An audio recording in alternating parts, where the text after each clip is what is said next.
Dangerous Assignment. Transcribed, starring Brian Donlevy as Steve Mitchell.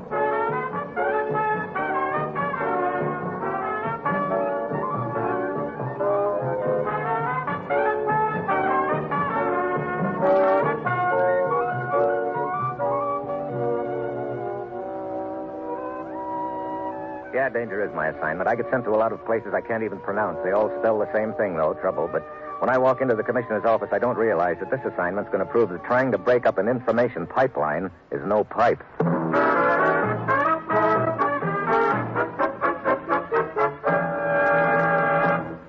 Morning, Commissioner. You sent for me? Steve, you've an appointment to meet someone at the railroad station in Oslo tomorrow night. Blonde or redhead, Commissioner? Never mind. With my luck, it'll probably turn out to be a white-haired old gentleman. His name is Thorson, and he won't be expecting you. So what do we want with him? He'll be carrying a set of blueprints, Steve. Blueprints of a top-secret electronic computer unit designed by American technicians for the Navy's guided missile program. Are we sure he'll have the prints with him? Yes, we got that information from the man who stole the prints a week ago, Frank Amory. After what happened to him last night, he's been more than willing to talk. Oh? Oslo police found Amory in an alley, 3 bullet holes in him. Fortunately for us, he's managed to stay alive. Sounds like the old double cross, huh? Bullets for the payoff. Looks that way, Steve. Get over to the hospital in Oslo and talk with Amory. Get the information you need and grab Thorson. It's vitally important we recover those blueprints, Steve. Well, that's it. You've got your assignment. Good luck.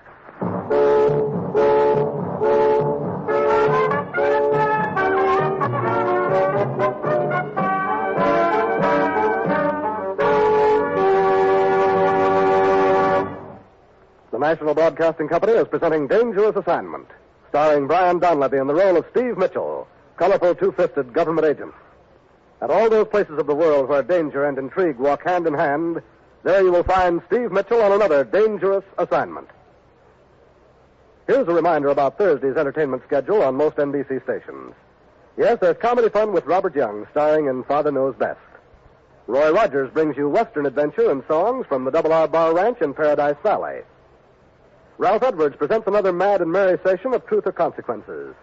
Then Eddie Cantor recalls his years in the entertainment world during his show business show.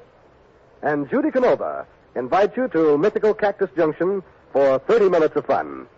Yes, it's an enjoyable evening of great radio entertainment, so be sure to hear it all. Every Thursday night on the NBC Radio Network.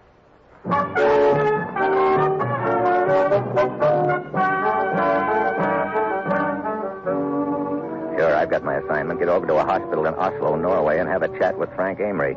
He's responsible for lifting a set of top-secret U.S. blueprints, and now a gent named Thorson has them. It's my job to grab Thorson before he can pass them on to someone else. It's late Thursday afternoon when my plane lands, and half an hour later I'm at the hospital sitting at Amory's. Sure, Mitchell, you ask the questions. I'll tell you everything I know. First of all, Amory, I want a description of Thorson. Well, he's about medium build, 40 years old. Just an ordinary-looking sort of guy. Oh, great. Look, what about this contact Thorson is supposed to meet? Do you know what he looks like? No. All I know is Thorson's to turn over the blueprints to someone at the depot tonight, 7 o'clock. The courier in turn hands over the blueprints to another contact in Copenhagen tomorrow night. In Copenhagen? At an amusement park. It's called the Aalborg Garden. And then what? Hamburg, Germany. The last courier picks up the prints there at the Stubelplatz. A regular pipeline operation. Tell me, where did you meet Thorson? Last night. 10 o'clock at a cafe called Hervig's. It's not far from my hotel. You think the waiter would remember you? Owner of the place waited on us. Yeah, he might remember. Sat in one of the back booths, had coffee. Waited about half an hour, then Thorson showed up. That when you turned over the prints? Yeah, the envelope. Thorson didn't want to pay up until he'd examined the prints. I was supposed to go back to my hotel and wait for him there. But you never got to the hotel. Just to that alley. 3 slugs in the back. Didn't see who it was, but not hard to make a guess, huh? Dirty double-crossing rat. Okay, Amory. I guess that'll be all for now. Oh, by the way, the doctors say you'll pull through, all right? After what I've done, is that good or bad? Mind if I don't answer that one? Well, see you around.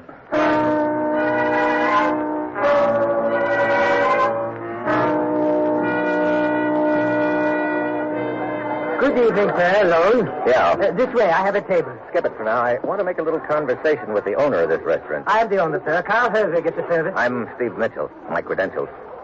Oh, I see. How may I help you? How's your memory? Excellent. A most valuable asset in my work. Yeah.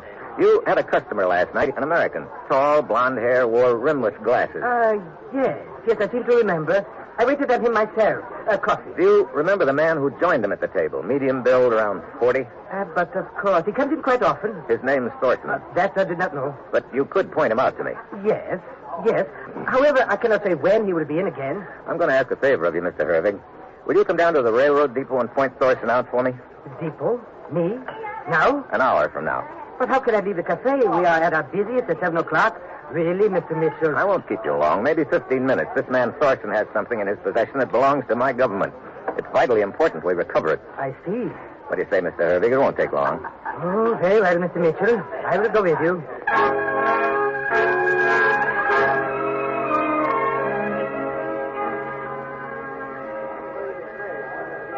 It's 10 minutes of 7 when Hervig and I pull up at the railroad station. We take up a position near the main entrance, and Hervig starts giving the crowd the once-over. No sign of Thorson. 7 o'clock. Still he hasn't put in an appearance. A few minutes later, Hervig tugs at my sleeve. There, Mr. Mitchell. There he is. Thorson. Where? The bench near the magazine stand. No. Directly across. Oh, the man sitting at the end of the bench? Reading the newspaper. Yes. That is your man. Look, he's getting up. Moving away. Headed for the side entrance. You wait here, Hervig.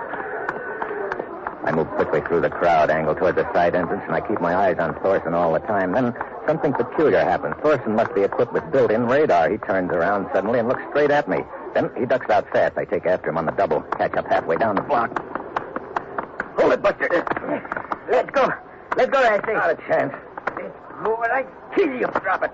Drop it. I kill you. Okay, Buster. Hey. Sorry, Thorson, but you asked for Mr. it. Mitchell, are you all right? Yeah, sure. What happened? He's just sleeping off a left hook. I didn't like the way he was waving that knife around. Now, let's have a look in his pocket. Not in his overcoat. What made him run, Mr. Mitchell? He did not know you, did he? Instinct, I guess. Like the jungle animals, sensing danger. Some of these guys can spot the law a mile away. That's strange. You did not find what you expected? Envelope's not on him. Wait a minute. This newspaper. He was reading it at the depot? Yeah, the London Times. He probably bought it there from the girl at the magazine newspaper stand. Most attractive young lady. I could not help but notice her. So? So I want to check something. Keep your eyes on Thorson here. Think you can handle him? A simple matter. I will sit on him. I get back to the newspaper stand at the depot, but the blonde isn't there. I step to the other side of the counter. A cigarette is still burning in an ashtray, and on the wall nearby, dangling on a nail, is a coat hanger. It's rocking back and forth. Looks like the blonde has made a hasty departure. I hurry out into the street, catch sight of her just as she steps into a car. Before I can flag down a cab, she's disappeared into the traffic.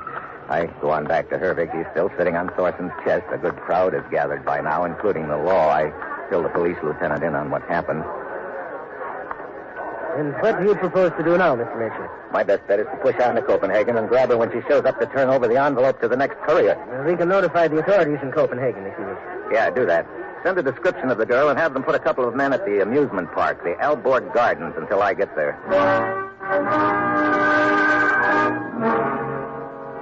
It's shortly after midnight when my plane sets down at the Danish capital. Captain Kolner of the Copenhagen police is there to meet me and hustles me over toward a waiting squad car. There's been no sign of the girl, Mr. Mitchell. My men were at the park until it closed for the night, about an hour ago. I didn't figure she'd beat me down here. Traveling by plane would be too risky for her. There is a possibility she could be making the journey part of it at least along the Swedish coast by auto or train. In that case, she won't show up here until tomorrow. What time does the amusement park open? 2 o'clock in the afternoon. Okay, Captain. In the meantime, I guess there's nothing much else we can do but wait.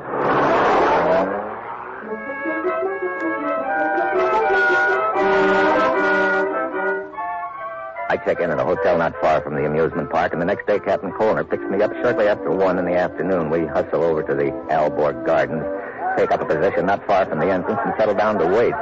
Turns out to be a long wait all afternoon. Finally, just after nightfall, the girl shows up. Kolner and I tag her inside the grounds. Look, Captain, we'd better split up. I don't want to get too close. She's apt to recognize me, but she doesn't know you. Well, why not pick her up right now? I'm afraid of it. After what happened at the railroad station in Oslo, she might be playing it safe. No, you mean she might not have the envelope with her? Yeah. Sort of just testing the ground. You go on up ahead. Stay close to her. I won't be far behind. Right.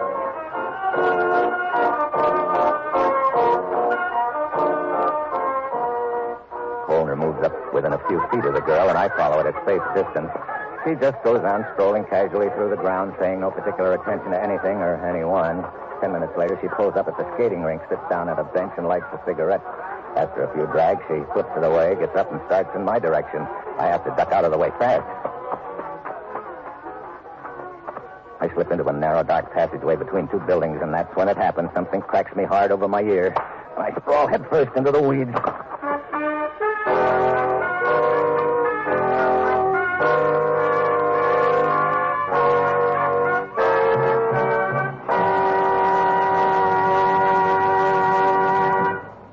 Steve Mitchell will continue his dangerous assignment in just a moment. If you're one of the millions of Americans who daily drive their cars on our streets and highways, this message is for you. Safety is your job. And safe driving means driving within the limits set not only by the speed laws, but also by road conditions. In good weather, when streets and highways are dry, it takes 12 car lengths to stop when you're driving 50 miles an hour. But when the road is wet and slippery, it takes a much greater distance to bring your car to a stop. So keep alert when you drive. Take your tip from the professional truck driver, and remember that driving is a full-time job. Drive slowly enough to avoid accidents before they can happen. At 50 miles per hour, you're rushing towards an accident at 76 feet per second. So keep alert when you drive. Watch for accidents threatening on the road ahead. And then slow down in time to avoid them. Slow down for safety's sake. And remember, only you can prevent accidents, and the life you save may be your own.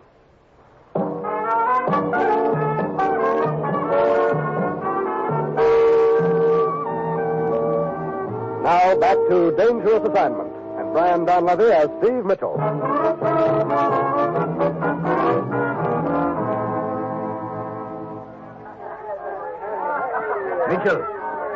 Mitchell. Eh? Oh, Captain Colner. Are you all right? Yeah, just a conk on the noggin. Did you see who hit you? No. She was between these two buildings in the dark. Looks like the girl's got a little helper in the deal. Hey, what happened to her? I've been watching her. She's over by the gate. Wait, she's just leaving through the gate. Come on.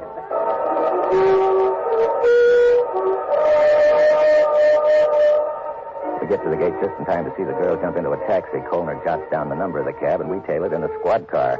The girl gets off at a hotel. At the desk, we learn her name is Mila Vastrick. I figure I can't afford to wait any longer to close in, so we go on up to her room.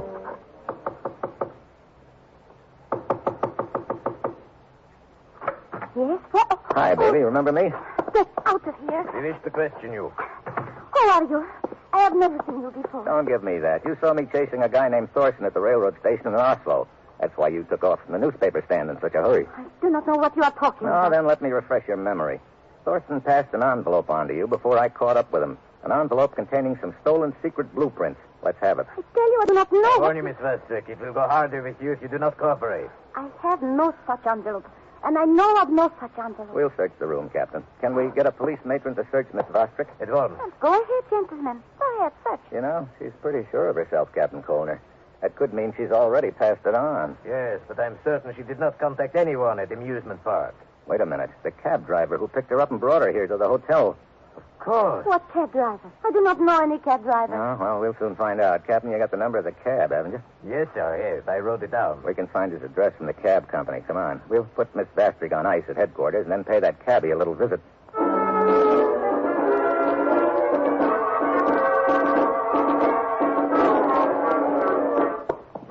You should be the cab driver's room at the end of the hall, Mitchell. Okay. The cab company said he'd gone off duty half an hour ago. He should be here. Easy now. He could decide to play her off.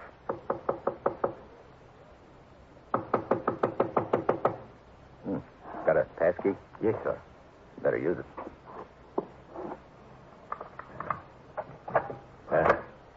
All right.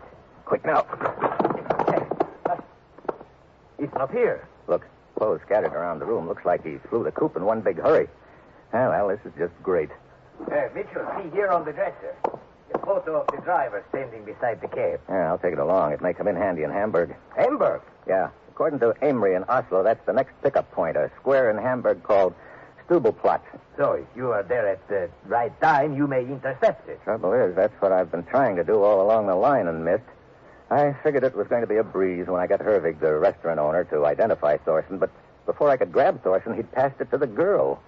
Then she passed it to the cab driver, and now you suspect he's on his way to Hamburg to deliver it to the next runner. Yeah, so now I get another chance, my final one. But one thing's sure, Hamburg's the last stop. If I don't intercept it there, it's gone for good.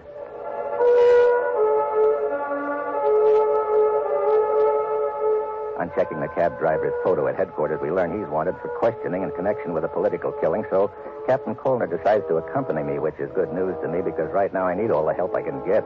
It's after midnight when we arrive in Hamburg. We head for the Stubelplatz, a square with benches and a fountain in the middle. At one end of the square is a large cathedral with a clock in the bell tower. 2 a.m. You think the driver could have beaten us here, Mitchell? I don't see how. We moved fast when we found out he'd cleared out of his room in Copenhagen.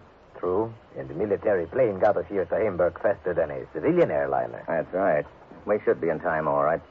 And this bench is partially hidden by the trees. From here we can see the whole square, so looks like we might as well get comfortable.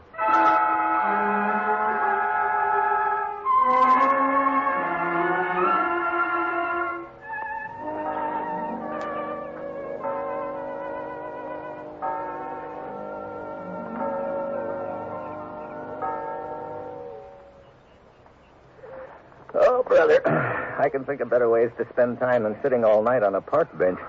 Yeah, that sun feels good. The square is sure empty, except for the pigeons. Mitchell, you suppose you could be mistaken about the transfer being made here? If I am, Captain, then I'm really cooked because this is my last lead. But we have no idea when this transfer's to be made. We could sit here forever. Yeah, I know. I'm beginning to get that nasty feeling in the pit of my stomach that something's gone wrong. Of course, if the cab driver does not realize you're on his trail, there'll be no reason for him to change the transfer point. Perhaps they've only been waiting for morning, in which case it could happen any time now. Yeah, still, these boys I'm bucking in this deal are plenty cagey. Could be the cab driver is on guard and will want to size up the area pretty thoroughly before he sticks his neck out. But this bench is fairly well concealed by trees and bushes. I wonder. What is it? Captain, suppose you were the cab driver. Where would you go if you wanted to get a good look at the whole square? Right, Hey, the bell tower of the cathedral. Sure, a bird's eye view. Just a hunch, but I'm going to follow it up. Captain Colner stays put while I ease out of the square. I circle the block, come up behind the cathedral, and slip in a side door. And real quick, I find out my hunch was right. I duck and the slug whistles over my head. It's dark and shadowy inside, but I've spotted the flash. I keep low and start circling quietly. Pretty soon I spot the cab driver over against the wall near the narrow stairway which leads to the bell tower. He's looking for me, but in the wrong direction. I come in at him from the side, fast. Wait, let's go. I'll take the gun. Now, just stay put a minute while I see which pocket you've got that envelope in. Yeah, here we are. Well, how did you find me? Well, it's a long story, but let's just say it had a happy ending for me. Oh, hey! Thanks, Sid Nichols. What? Drop your gun. Perfect. I said drop it. That's better. Well. So the restaurant owner who was so willing to help by identifying Thorson at the Oslo depot turns out to be the big boy in the deal. Exactly. You and Thorson were in it together, but you decided to give him the double cross just like he gave Amory, huh? Not right. Thorson and I were not working together. I see. Well, it makes more sense that way. You know, that probably means you shot Amory. Yes. Sure. You figured on getting the envelope from him, but he'd already passed it to Thorson, who didn't even know Amory had been shot. That explains why they didn't change the location of their transfer points. Unfortunately, Thorson had left the scene before I could catch up to him. So when I came in your restaurant with a lead on where he might be, you decided to play along with me, hoping I'd leave you the envelope. And now you have. You'll be happy to know I can sell it for quite a lot of money. Hand it over, Mitchell. I know as soon as I do, I'm a dead duck. I extend the envelope to him, and he reaches for it. Suddenly, I flip it in his face. He blinks, and his shot goes wild. I hack the gun out of his hand and dive at him, but he gives me a knee in the breadbasket. That jackknife me. He whirls and pounds up the stairway toward the bell tower. I follow. The stairs wind around and around the inside of the tower. Halfway up, I stop and listen. Yeah, he's still climbing. I keep going, getting nearer to the top. I can see the steps end at the narrow catwalk which runs around the big bell at the top, just under the catwalk. I stop again to listen. No sound. Somewhere up on that catwalk, he's waiting for me. I ease up the last few steps slowly. Just as I get my head above the catwalk, I spot his foot coming at me. I duck and grab his ankle and twist. I throws him off balance. He dives across at the opposite catwalk, but he doesn't make it.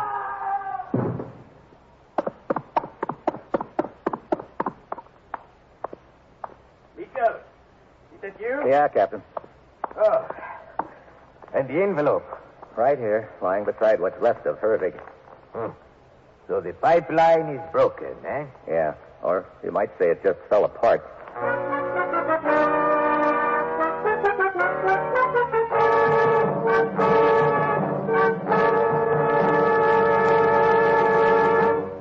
Our star, Brian Donlevy, will return in a moment. If musical entertainment is high on your list of enjoyable radio programming, then NBC's Monday Night of Music was designed especially for you. When you set your radio dial to most NBC stations on Monday evening, you'll hear such stellar programs as The Railroad Hour, The Voice of Firestone, The Telephone Hour, and The Dinah Shore Show. The Railroad Hour presents Gordon MacRae and guest stars in memorable operettas. Howard Barlow conducts the orchestra and chorus on The Voice of Firestone, and the program always features the finest musical artists. The Telephone Hour brings you the music of Donald Voorhees and the Bell Symphonic Orchestra, as well as famous guests from the realm of music. Also on Monday evening, you'll hear the new Dinah Shore Show. Dinah now brings her singing talent to the NBC radio microphone twice each week, every Monday and Friday. Remember to join us for the new Dinah Shore Show. Make it a date to be one of the millions of people who each Monday evening enjoy NBC's musical program schedule.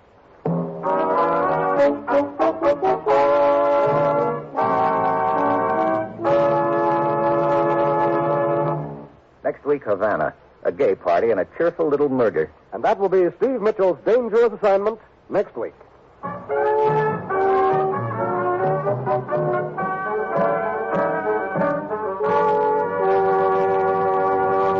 Included in tonight's cast were Dan Riss, Jan Arvan, Paul Frees, Tom Holland, and Gigi Pearson. This is John Storm speaking.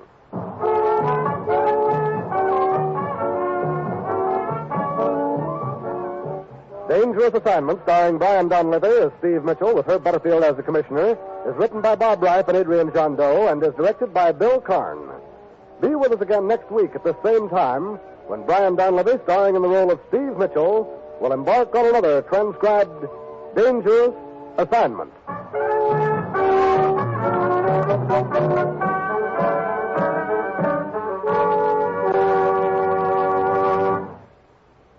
Fridays, listen to Dinah Shore.